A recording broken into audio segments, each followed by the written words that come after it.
Zovem se Tihomir Čavanović, bavim se stripom, ilustracijom, karakter dizajnom i koncept artom.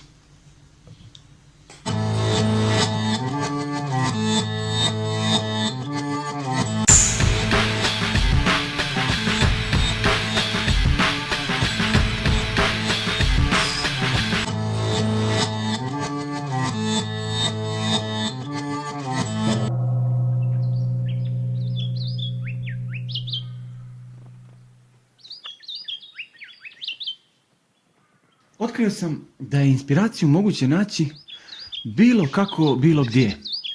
Ali je ključna stvar da se ona uopšte ne forsira.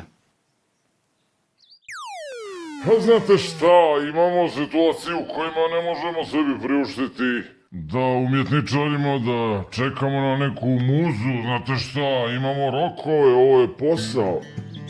Da, ali i u takvim situacijama može čovjek da smiri svoj mozak, da se potpuno opusti i nijotkuda ta ideja kao da dođe iz nekog zdravog izvora i vrlo je upotrebljiva.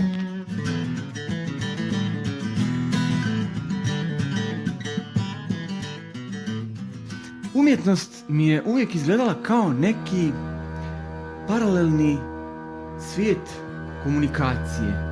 Kao da kroz umjetnost komuniciramo jedni sa drugima, kroz kreativnost uopšte, kao da komuniciramo jedni s drugima i kao da tu kažemo ono što stvarno mislimo, jer se u svakodnevnoj komunikaciji često plašimo da pokažemo neka svoja lica.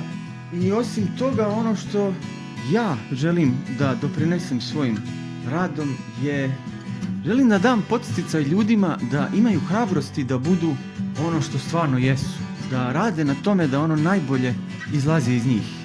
Iako to zvuči kao najgora fraza, to je živa istina. Činjenica da stvarno treba imati hrabrosti za to, zato što postoji 1.725.000 izgovora da čovjek to ne uradi. Moderne tehnologije su nam omogućile praktično sve. Imamo mogućnost da snimimo film, animirani film kod kuće, da radimo muziku, da komuniciramo sa bilo kim u svijetu, ali kao što se meni pokazalo dok sam snimao ovaj video, sve su to samo alati, a na nama je da budemo inovativni, zanatski potkovani, ali čini mi se da svakim danom sve više učim o novim mogućnostima i kao da moja kreativnost odlazi na meni do sad nepoznate nove nivoje.